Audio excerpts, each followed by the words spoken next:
I was broke as hell, and my family didn't even like me. Just so I could eat something decent, I turned into Pei Xiaoqi's doormat. He liked poor students, so he bought her breakfast, gave her bags, money, and flowers. She turned down every single thing, and then they all ended up in my hands. I happily clutched that stash of cash, enough to get me through high school. On the night of his high school graduation, he made a grand public confession to the poor girl, and got turned down. He crooked his finger at me, and I walked over. This ring is for you. Do you want to be with me? I looked at the 15-carat ring and nodded. That was enough to cover my college tuition. We had been together for 7 years, until a girl from a poor background joined his company as his secretary. This time, she didn't turn down his help anymore. She accepted his gift and moved into the villa he had arranged for her. Everyone was afraid I'd make a scene. His good buddies warned me several times not to be immature with his status. How could he ever marry someone as poor as us? It was all just a game to him. I just happened to be more sincere with her. I saw that clearly a long time ago, which is why I accepted the overseas job offer, instead of relying on him for the rest of my life and dreaming of becoming Mrs. Pei 1. I was born just to be a matching donor for my brother, but we didn't end up being a match, so my family just sent me to the countryside to be raised by my grandma. She didn't have much money, and from a young age, I got by on her pension and the scraps she picked up, just barely enough to keep me in school. After I got into high school, my grandma got older and could no longer go around picking up trash, and I didn't have much spending money. After paying class dues and all the odds and ends, I had to save every penny just to eat every day. I got by drinking tap water to stave off hunger. When I was really starving, I'd buy 2 plain steamed buns, split each into 4 pieces, and make them last 2 days, until one time, the transfer student Pei Xiaoqi brought breakfast for our class's poor student Zhou Jingyi, a hamburger and a hot cup of coffee. I'd never had anything like it before. Just catching the smell made my mouth water. Zhou Jingyi coldly pushed away his breakfast. I'm not interested in things from rich young masters like you. I looked at the breakfast that had been knocked to the ground. I was interested. I walked over, picked it up, and handed it to Pei Xiaoqi. Classmate, don't be upset. His eyes were red as he glared at me. Which eye of yours saw me upset? He huffed and puffed and followed along too. I figured I should probably skip breakfast, so I tore in and ate like a ravenous wolf, tears streaming down my face. Oh my gosh, a hamburger is the best kind of steamed bun in the world. So much meat. Ever since then, I started silently following Pei Xiaoqi, not for anything else, just to get a bite of meat. He kept finding all sorts of ways to bring me breakfast. I'd sampled specialties from China, the US, the UK, Germany, and France. I almost told him a baguette was a no-go. It's too hard, and you can barely chew it even with water. It's rough on your teeth if you chip one. Dental work costs a fortune, tens of dollars at least. I'd been picking up breakfast for a month when I found out someone had posted me on the confession wall, saying I was a lovesick lunatic secretly crushing on Pei Xiaoqi. I picked up and ate the breakfast he'd dropped on the floor and didn't want any more, crying as I ate, and every day I trailed behind him picking up after him, just because I was afraid his feelings would be wasted and afraid he'd be hurt. We ended up in a love triangle. He was chasing Zhou Jingyi, and I was chasing him. I'm the one at the very bottom of the food chain too. I was going to find him and explain myself. I'm not secretly crushing on him. I'm just hungry. It's not that I'm worried his sincerity will be wasted. I'm just worried the food will be wasted. I just happened to catch him buying Zhou Jingyi a handbag. The bag was covered all over with the pinyin for donkey. Wouldn't the strap snap if you put books in this thing? Zhou Jingyi pushed him away again, cold and aloof. Don't think that buying me a 50,000 yuan bag will make me like you. I'm not after money. 50,000. This thing actually costs 50,000. Pei Xiaoqi let out a cold laugh and pointed at me. Come here. I walked over in a daze. Do you like me? I looked him over from head to toe. His face was cold and aloof, like frost, and the blue and white school uniform somehow made him look very youthful. Honestly, Pei Xiaoqi was really handsome. He had that naturally refined look, with well-defined features and just a hint of roguish swagger. In a small place like our village, he really stood out, fair-skinned and handsome. But there was also a certain arrogance to him that made people hesitate to get close, thinking of the Rigiamo I'd had. This morning, I swallowed and said, I'm just hungry, I want to eat. He went red in the ears under my shameless stare and thrust the silly bag into my arms. All right, a woman should still have some modesty. What kind of wild thing are you saying? This bag's yours, anyway, it'd be no use to me. I hugged the bag and grinned from ear to ear. This is 50,000, it could ease Grandma's burden so much. And I could buy her a massage chair so she can really relax. and her back. I need to take her to get it checked out. From here on out, not only can I enjoy a tasty breakfast, but at lunch I can also grab a meat and veg combo from the cafeteria. My laughter made Pei Shaoqi shudder. He folded his arms and raised an eyebrow at Zhou Jingyi. See, you don't want it, but there are plenty of people who do. Look how happy she is. Zhou Jingyi frowned at me with her brows knitted tight, as if I were something contemptible. If you let yourself fall this far and get involved with some rich second-generation jerk like that, who knows how many nasty rumors people will spread. She hugged her books and walked off in disgust. Pei Shaoqi sat down on the curb, looking a little forlorn. He kept fumbling around in his pocket. I reached out and grabbed his hand. No smoking. We're still in high school. Smoking is something you get scolded for. Who says I'm smoking? I'm eating a lollipop. He took 2 lemon-flavored candies out of his pocket and shoved one into my hand. We sat there eating candy for a long time. He told me to stop always following him around. He won't give up on pursuing Zhou Jingyi. I flat out refused. No way. If I leave him, who's going to buy me breakfast? Who's going to buy me a $50,000 bag? He ran off with his face red. 3. I followed Pei Shaoqi all through high school. They all laugh at us and call us the simp duo. No one gives up. Well, really, they're mostly laughing at me. After all, Pei Shaoqi is rich and handsome, so no one dares make fun of him. If they knew what I got, they'd be green with envy.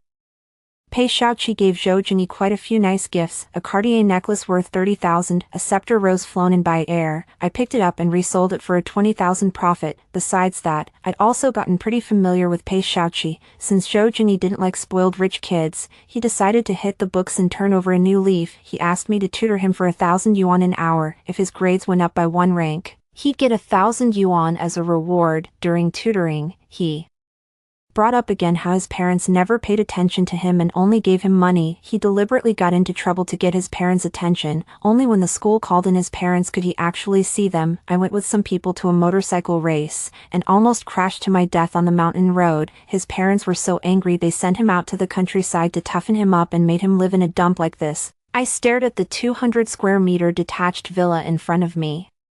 And they call that a dump? I'm beyond jealous. I wish I had parents who only gave me money and never cared about me. They just ignored me, and even on holidays they wouldn't come back to see me. They had long wanted to abandon me. In a village like this, baby girls were unwanted from the moment they were born. If you threw them into a bucket and drowned them, no one would care. It was my grandmother who pulled me out of the bucket and insisted on raising me. They said they wouldn't give a single penny. Treating my brother's illness nearly drained all their savings. I honestly don't understand. My brother and I are both our parents' children, so why is it that I couldn't get even a little bit of love? With 5 million a year in pocket money, what kind of tragic role is he even trying to play? The sorrows of the rich really are something us ordinary people can't begin to understand. If my parents were willing to give me 5,000 yuan a year, I'd be moved to tears by their love for me. Then I wouldn't have to spend every summer fishing and gathering snails in the water just to sell them at the market and scrape together a little money for food. I wouldn't have to do off-the-books work for some bosses during winter break either, and I might still get shortchanged on my wages. Out of a few hundred yuan, I'd end up with even less than half. If I asked a couple of questions, the boss would just curse me out and say, "Take it or leave it, if not, get lost," and then I'd still have to swallow my pride and keep making that pitiful little bit of money. When I was little and got hungry, I'd just lick the salt off the stove to curb my cravings. I looked at Pei Shaoqi's gloomy, melodramatic expression and tossed out a half-hearted comment. Wow, that's rough. Don't take it too hard. There's always someone who loves you with all their heart. You need to really feel that. His parents really were busy all the time. How could they not love him? He looked at my face, his cheeks suddenly flushing red. He lowered his head and awkwardly fumbled through the workbook in his hands, saying a bit irritably, "Don't keep saying things like that. Fine, let's study. If you don't like hearing it, I won't say it anymore." After studying, I even showed off my cooking skills a little, mostly because his fridge was stuffed with so much meat I'd never even seen before. "You don't need to be this nice to me. It won't do any good." Feeling guilty, I stuffed my face with the wagyu in my bowl, which was nearly overflowing. City folks even say moo differently. The meat is so tender and fragrant, it's nothing special. After all, his bowl was mostly noodles, with hardly any meat. He gave me a glance, then finally sighed and kept his head down as he ate his noodles. He even rode his bike to take me home. I kept asking him to make sure he had a driver's license. He said he'd been held back because he wasn't good at school. But he was already 18 and had gone and gotten his license. That's actually The same as me, I wasn't held back, I just couldn't afford school, so I started 2 years late. I'm 18 too. The way he rode that motorcycle was seriously cool. The wind was nice and cool too. I hopped off the motorcycle. He planted a foot on the ground, took off his hat, glanced around lazily, and asked, "So where's your place?" I pointed to the mud brick house up ahead. Now that was a real rundown dump, right there. He curled his lip. I thought it was an outhouse. Was he being polite? All right. Hurry back, it's too late, and there might be wild animals out in the village. It's not safe, so you do care about me. Yeah, he's basically my big spender. I really hope he stays here a while longer. He quickly put on his hat, and the car sped off in a flash. For later, I even got a card worth 300,000 yuan that Zhou Jingyi had thrown away, because Zhou Jingyi's mother was ill. Pei Shaoqi gave her all the pocket money he had left on him. She threw it all away. You can't buy love with money. Stop chasing me. Pei Shaoqi was used to her rejection and only froze for a moment. I just want to help you. I don't need it. I picked up the card and shoved it back into Pei Shaoqi's hand. Don't be sad. Where there's a will, there's a way. She doesn't even look at you with that contemptuous expression anymore. He tugged at the corner of his mouth and gave me a grateful look. I'll pick it up. He had already gotten used to my habit of picking up junk. I mean, I didn't know the password. I gave an awkward little smile. 052100, that's my birthday. I took the card and went to the front desk to pay the hospital bill for Zhou Jingyi's mom. With the extra money, I also paid for my grandmother's surgery. Thankfully, it was just a minor procedure to remove a polyp. That night, maybe because he was hurting too much, Pei Shaoqi dragged me into drinking with him all night long. He said he genuinely liked Zhou Jingyi. What do you like about her? Love at first sight. Some people are just like that. One look and they're hooked. I went after her, but she always thought I was trying to humiliate her with money. I took a sip of the Coke in my hand. Why didn't anyone ever go out of their way to humiliate me like that? Luckily, I took the initiative and snagged the opportunity. That year, I studied hard, hoping to catch up to her rank, join her club, and get to know her better, but she always treated me with a cold face. I could see he was almost in tears as he spoke. I patted his back a little sadly and said, "There's still time, so don't get discouraged. Hard work pays off. Maybe it won't be long before she accepts you." Thinking of how Grandma hadn't been the same since her surgery, I felt my eyes well up too. He hurriedly stuffed a pack of tissues into my hands. "If you're feeling bad, you don't have to force yourself to say something you don't mean." 5. I took him from being near the very bottom at 360-something to making it into the top 200. His score was more than 100 points higher than when he first transferred here. His parents had originally planned to take him back to Beijing, but instead they decided to let him stay in our little town and take the college entrance exam here anyway. The elite school in Beijing taught him nothing but a mishmash of useless stuff. This backwater is better than that. At least, I was over the moon when I heard the news. I treated him to a meal without batting an eye and ordered a whole table full of dishes I'd always wanted but never dared to order before. "So you're this happy?" "Because I'm not leaving." "Of course I am. If my grades were a little better, I'd get a bit more money, and I could go study elsewhere. Living in a big city is expensive, and I still need to save some money for Grandma in case she needs it. I also have to come back to visit her every summer and winter break. Everything costs money. I've been craving this place for ages, but I can never bring myself to spend the money on it." The braised pork was so delicious that I kept nodding, grinning from ear to ear as I ate. My forehead was suddenly flicked. "So happy you've gone stupid." 6. On the day of graduation, he had prepared a grand confession. All I can say is, they really went all out. Even a diamond ring the size of a pigeon's egg was included. It drew quite a crowd. Zhou Jingyi rubbed her temples, a headache throbbing behind them. "Can you stop messing around? All you ever think about every day is romance and love. I can't afford to waste my life on rich boys like you." This time, Pei Shaoqi wasn't all that upset. Probably because he'd been rejected too many times, he'd gradually gone numb to it too. He waved me over. "Li Qingxiu, would you like to go out with me?"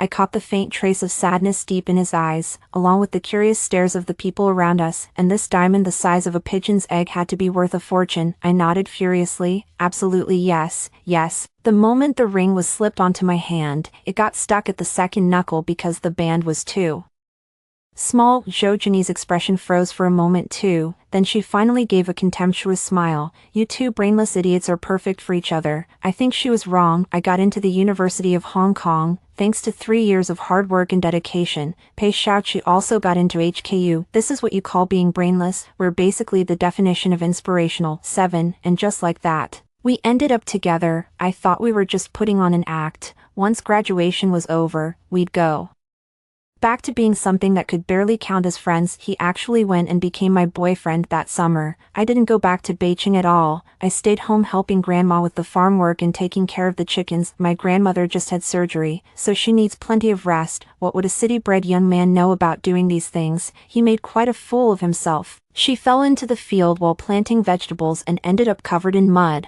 while feeding the chickens. He got packed and ran around everywhere. He had the old folks laughing nonstop with me. He even promised grandma that once I got to HKU, he'd take good care of me, and he really did. With him, even my trip to HKU was in first class. During our 4 years at university, he was very good to me too. The breakfast I'd been picking up for 3 years was finally given to me officially. He even learned how to cook and made meals with his own hands. He also showered me with so many holiday gifts I could hardly keep up. He knew my class schedule and even picked the same electives as I did. He became more and more mature, and even more and more attractive. Whenever someone confessed to him or asked for his WeChat, he would point at me and say, "I have a girlfriend." The other person looked at what I was wearing with obvious disdain. "She's so plain looking and dressed so shabbily. She's nowhere near good enough for a junior." He gave her a contemptuous once-over and sneered, "You and her aren't even in the same league, you're not qualified to compare." Back then, whenever I was sick,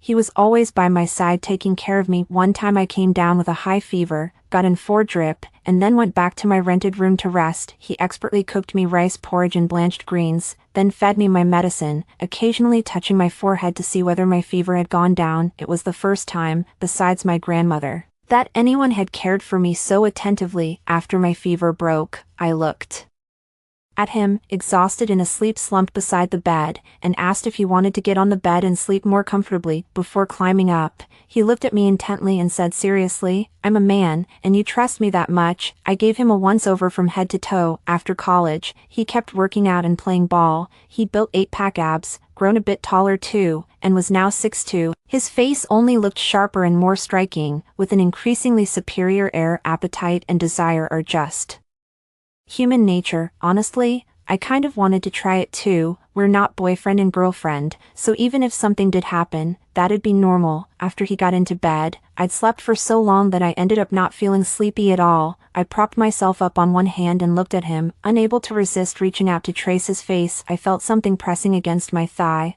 "Don't pretend to be asleep." He suddenly opened his eyes, pulled me into his arms, and rasped, "You're the one who started this." We kissed. It was the first time we had ever kissed so intensely, not just a light, fleeting brush of lips. It comes hand in hand with desire. His trembling hand slipped into my nightgown. "Can I said teasingly. "No, you can't. I'm not better yet." His face flushed red as he looked at me with clear displeasure and grievance, then turned over to go back to sleep. After a while, I stopped teasing him, kissed him, and took his hand to continue. His body really was beyond reproach, but it's all looks and no substance. Holding his neck in disappointment, I buried my face in his chest. "Let's go to sleep early." He stiffened his neck, his face flushed red. "It's all because you kept dangling me along for so long just now. Give me one more chance. It's my first time, I don't have any experience. I promise there won't be a next time." He kept at me all night, and I was crying for him to stop. "That's enough. Say he's well endowed." I shouldn't have doubted what he was capable of just now. He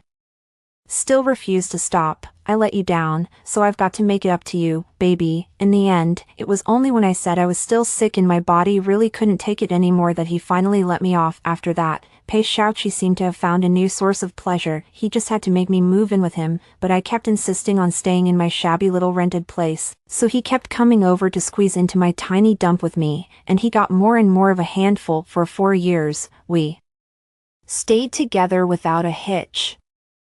Sometimes, I'd watch the endless energy he seemed to have when he was with me. During countless intimate moments in bed, he would always gaze at me in a daze and say he was crazy about me. He said it so often that sometimes I'd even start to wonder if he loved me too. It was in the 3rd year after graduating from college that Zhou Jinyi joined his company as an intern. That very first night, he didn't come home that night. He told me he was going to Shenzhen with Zhou Yuding on a business trip.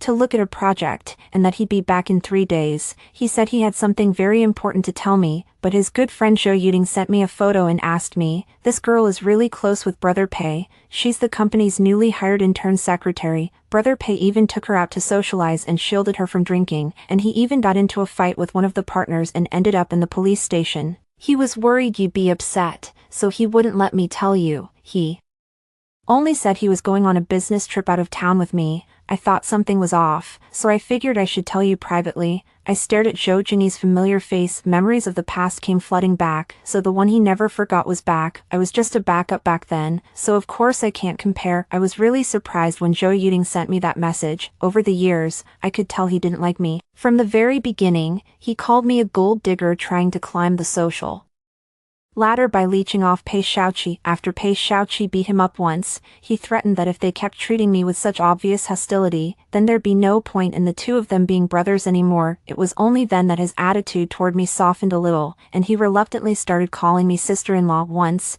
he got into a car accident. Pei Shaoqi was out of town, and he was too afraid to let his family know, so he asked me to go to the hospital and pay his medical bill.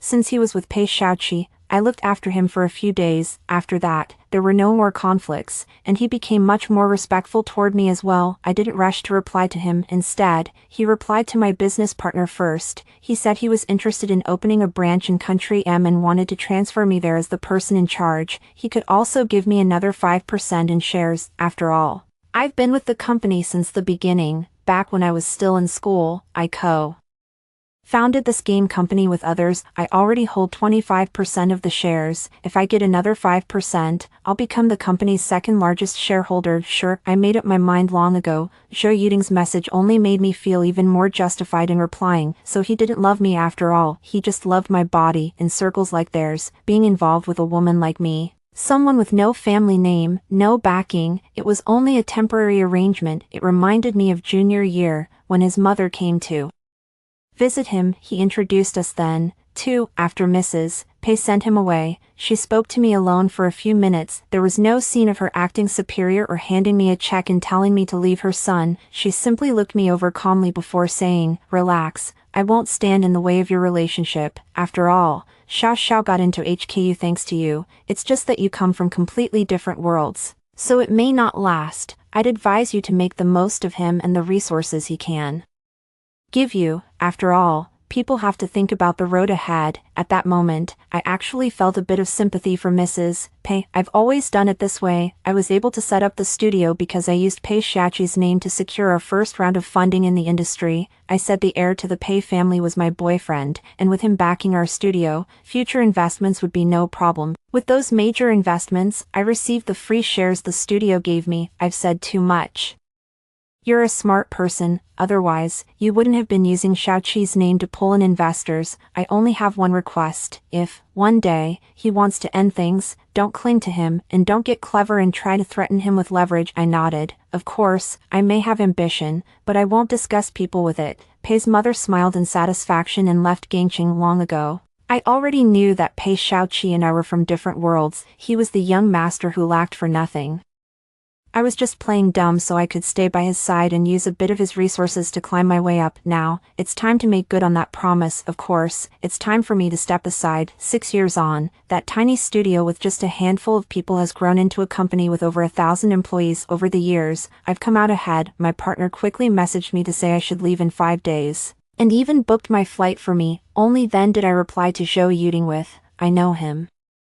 Thanks." 9. Pei Shaoqi said he'd be back in 3 days, but he hurried back for a bit, then got a phone call and said something had come up before leaving again. He'd only been out for less than half an hour. Another message from Zhou Yuting came through. Zhou Jingyi has been placed by Brother Pei in the newly bought villa in the south of the city. The place has been filled with expensive luxury goods, all personally selected and meticulously arranged by him. He's still there overseeing everything himself. It looks like he's furious because the roses flown in and planted in the yard were ruined by the gardener. He's also prepared a pair of rings engraved with PJ inside. Looks like he's planning to propose. I took a look at the mansion in the photo. I'd already seen Pei Shaoqi looking at a hillside villa where every inch of land was worth a fortune when I asked him about it last month. He even avoided my eyes and said he was just browsing. Then he tossed the brochure aside and pinned me to the sofa, kissing me and teasing me. Looking at the traces of the life we'd shared in this house, my resentment only grew stronger, and I started packing up his things in a daze. I thought back to years ago, when I first arrived in Hong Kong. I insisted on spending a ridiculous amount of money to rent a tiny coffin room of just a few square meters, and refused to live with Pei Shaoqi in his apartment. He didn't get it and asked me about it, but I just smiled and said I wasn't ready to live together yet. Actually, I just didn't want him to regret it someday and throw me out in such a humiliating way, like a stray dog. At least I still had somewhere to land. I bought this house 2 years ago with all the savings I'd built up over the years. It wasn't particularly big. Pei Shaoqi gave up the top-tier mansion he had at home and moved into my apartment. He said if I wouldn't come live with him, then he'd come live with me. I didn't object, and after 2 years of living together, everything in the house came in pairs. Luckily, I stood my ground, so now, even if we're done for good, I'm the one telling him to get lost. Maybe because I hadn't replied, Zhou Yuding sent me another message. I'm telling you all this, but don't tell Brother Pei, or he'll beat me to death, and don't make a scene with him either. Try to get as much out of it as you can. Zhou Jingyi is smarter than you. She knew to ask for a house and luxury goods. There have been a lot of good projects at the company lately. I'll see if I can talk him into letting your company handle one. I replied, got it. With his status, how could he possibly marry someone as poor as us? It was all just for fun. I was just a lot more sincere with her than I should have been. It took me 2 days to pack up all his clothes in this house. I was stuffing his last shirt into the packing bag by hand. I started thinking about how much I'd taken advantage of Pei Shaoqi over those 3 years of high school. For 38,320, I transferred that amount to his personal card. My phone rang with an unknown number. When I answered, it was Zhou Jingyi. Hey, old classmate, let's meet up. Sure. Deep Blue Coffee Shop, 10. The next time I saw Zhou Jingyi, she had changed a lot, dressed in Chanel, carrying a Louis Vuitton bag, and wearing a Patek Philippe on her wrist. It was as if she wanted to show off every expensive thing she owned. Pei Shaoqi bought all of these for me. She held out the bag she was flaunting right in front of me. It reminded me of years ago, when Pei Shaoqi had also spent 50,000 yuan on a bag for her. Back then, she had dismissed it with complete indifference. Weren't you the one who used to look down on it? At that, she fell into a brief reverie. Her eyes were a little red, and regret lingered in the depths of her gaze. I admit I'm not as smart as you. You knew how to ride on Pei Shaoqi's influence to climb higher, and even when he annoyed you, you still clung to him. After being pushed aside and excluded for so many years out there, I finally understood how important money is, more important than so-called reputation and pride. Li Qingxiu, don't blame me for stealing your man. He was supposed to be mine in the first place. I didn't have much of a reaction, but she only got more and more worked up as she kept talking. Back then, if I hadn't turned him down, he wouldn't have taken an interest in you, and you wouldn't have had the chance to become a major shareholder in a company like you are now. It doesn't matter, though. Even if I'm 7 years late, what belongs to me will still be mine in the end. You saw it yourself. The moment I came back, he lied to you and kept me hidden away as his secret lover. I tossed aside the spoon in my hand, leaned back in the chair, and looked at her. In a very calm voice, I asked, so you asked me out just to tell me this? How can you not be angry at all? Don't tell me you don't love him at all, and you're only shamelessly clinging to him for his money. Of course I don't love him. I'm only in it for the money. How could I possibly love Pei Shaoqi? From the very beginning, all I saw was his sincere, passionate love for another girl, so relentlessly persistent. My approaching her was exactly as Zhou Jingyi said, just to climb higher. If you don't eat, you'll die. If I don't study and get stuck in this village, I'll die. If I can't find a way to get away from all this, I'm really going to die. The only way I can survive is by playing dumb and getting one thing after another from him that she doesn't want. Even the rumor on the confession wall that I was Pei Shaoqi's bootlicking simp was something I started back then. The whole point was to get myself tied up with this rich young master. The school called my father,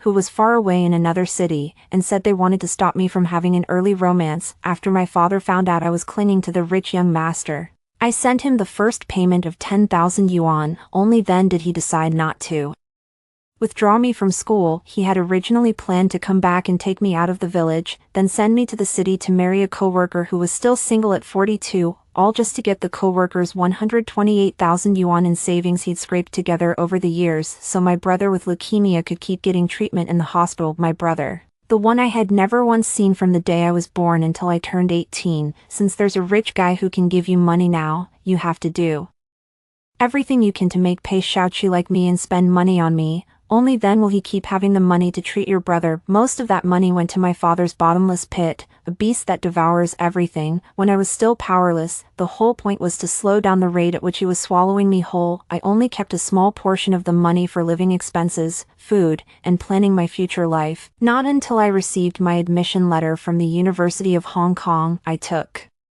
my grandma and left the village, rented her an apartment in the new city, and changed our old phone numbers. Only then could I finally catch my breath for a moment. I have no regrets about what I did back then. Zhou Jingyi looked past me and a vile smile spread across her face. You heard her. She doesn't love you at all. She's only in it for the money. 11 AOH you bought file protection. Pick this one for finding books. It's solid and never lets you down. 11. I turned around and saw Pei Xiaoqi standing about a meter away. There was still dirt smeared on his black suit. He must have picked it up while planting the roses himself. A fine sheen of sweat still clung to his forehead. It looked like he had rushed here in quite a hurry. What is it? Worried I'd make things difficult for his precious first love. It had been many years since I'd seen that look on Pei Xiaoqi's face, so heartbroken. Even more miserable than when Zhou Jingyi first turned him down back then. Even the corners of his eyes were turning red. He walked up to me and reached out to pull me to my feet. Did you grab the wrong person? He turned to look at me, his eyes red, and snapped, shut up. He led me back to the room where we lived. He caught sight of the neatly packed bags by the corner, swept another glance around the house, and let out a mocking laugh. Li Qingxiu, you really are something. You packed everything up so neatly, you even took my slippers. I bent down and changed out of my heels. I just didn't want to.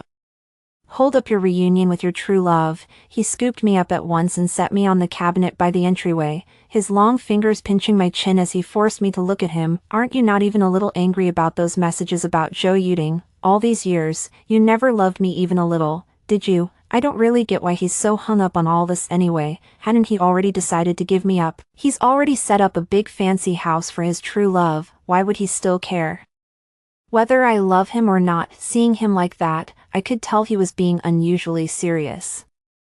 I thought about the question I'd been avoiding all along. 12. Pei Xiaoqi was the first person to ever take me home after dark. Every time I tutored him, he'd ride me home on that motorcycle. Whenever someone called me a simp, if he was around, he'd smack them on the head and say, shut up, you're not allowed to talk about me like that. When I was sick, she took such good care of me until I recovered, and even learned to cook a lot of my favorite dishes. Later on, college life was far from smooth sailing. My father still managed to track down where I was studying at the University of Hong Kong. He came to make a scene, crying at the school gate and calling me unfilial. Once I got into a good university, I cut off contact with my family. He said I looked down on him. After hooking up with a rich guy, I cared even less that my brother was gravely ill. He even knelt on the ground and begged me. He begged me for money, asking me to save my brother's life. That day, everyone looked at me strangely. The whispering and gossip left me breathless. The hard-won peace was shattered once again. He even said that if I didn't give him 2 million, he'd go after Grandma. I was so furious I wanted to take a knife and drag him down with me. Why, I was already giving it everything I had just to keep going, and every time I glimpsed a sliver of hope, it was like a swamp, determined to swallow me whole and drag me to my death. When I left the house with a knife in hand, I ran into Pei Xiaoqi, who had come looking for me. Seeing the state I was in, he took the knife from me, pulled me into his arms, kissed my forehead, and kept soothing me over and over, telling me he would handle it and not to be afraid, not to ruin my life. That night, I came clean to him about my family. Pei Xiaoqi, this is what parents who don't love their child look like, hell-bent on making sure she never has a single good day. You have your grandmother, and you have me. Put all the evidence out there. He can't keep being the shackle that holds you back. Only then was I able to calm down and sort out what I'd been through all these years as a left-behind child. They also dug up the recording where he once said he'd marry me off to an older coworker. They also found every bank transfer I made to him back in high school, and the texts where he threatened me for money. The story was then blown up by media outlets arranged by Pei Xiaoqi. The school knew it wasn't my conduct that was the problem, but my parents' bad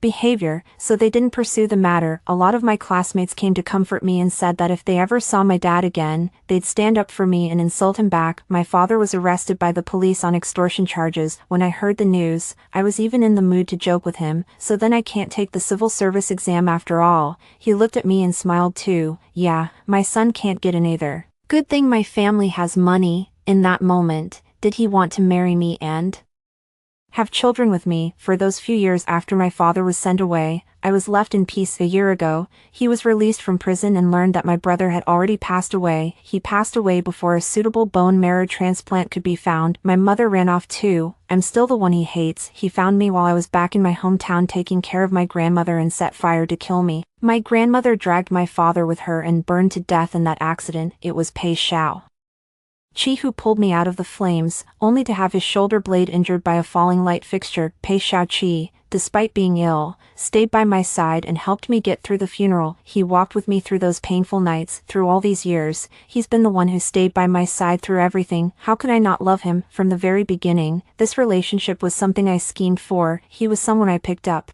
I can't keep dwelling on his betrayal, and I can't give up my future for him either. 13. I did love you, but I won't cling to you. Let's break up. I'm going abroad to manage a branch office opened by Martin. As always, you plan everything on your own and just leave whenever you want. We've been together for 7 years, and that still doesn't matter as much as your job. No, wasn't it you who, behind my back as your girlfriend, rekindled things with your first love? How do you still have the nerve to turn it around and question me? Pei Xiao Chi, are all you men this shameless? I'm even letting you have your way and not playing the villain who breaks up a pair, and you still say that to me? Oh, I should really thank you for your generosity, never even bothering to ask me a single question, and yet, based on just 2 baseless texts, you've made my cheating a fact. Oh, so you got yourself locked up for hitting someone over Zhou Jingyi, and you even prepared a villa and a proposal. He pulled a pair of matching rings out of his pocket and placed them in front of me. I did prepare a ring, it was for us. J stands for Jing. What's the problem? The villa and the proposal were both prepared for you. I hit someone because of Zhou Jingyi. The other guy was being a creep. I'd go after anyone who showed that kind of disrespect toward women,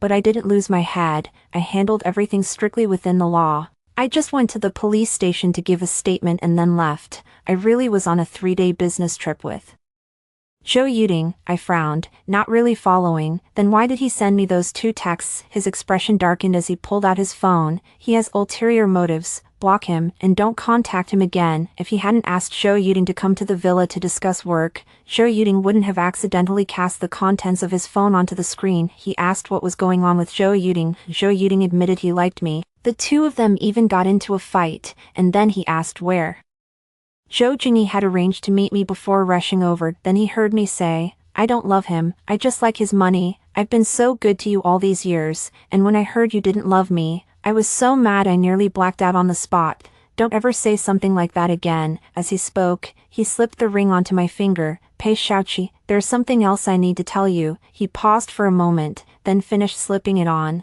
Go on. I took a deep breath and said to him, actually, that post back then saying I was your lapdog was written by me. At first, I really only stuck around you for your money. Fine, I already know all that. Let's think about where to go for our honeymoon. My phone suddenly rang. I shoved him aside, grabbed my suitcase, and walked out. Where are you off to? My flight's coming up. I have to go run the overseas branch's CEO. Then what am I supposed to do about the proposal I've already planned? How about we wait another 2 years?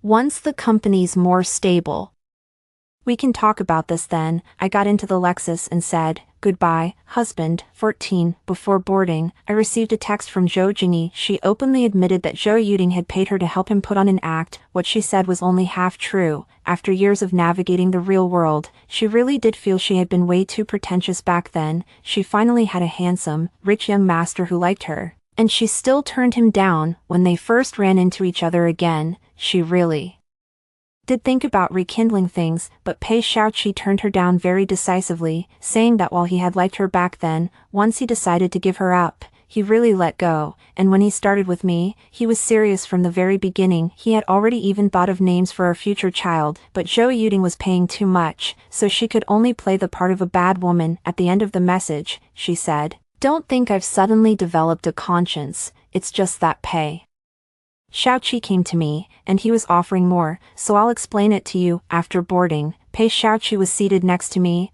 Why are you here too? I'll go abroad with you. What about your company? Sell it to Zhou Yuding above market price. I can't keep a company with someone who's coveting my wife, otherwise he'd have even more excuses to come around. Won't your parents say anything? You've spent so many years building that company, and now you're just handing it over. He took my hand.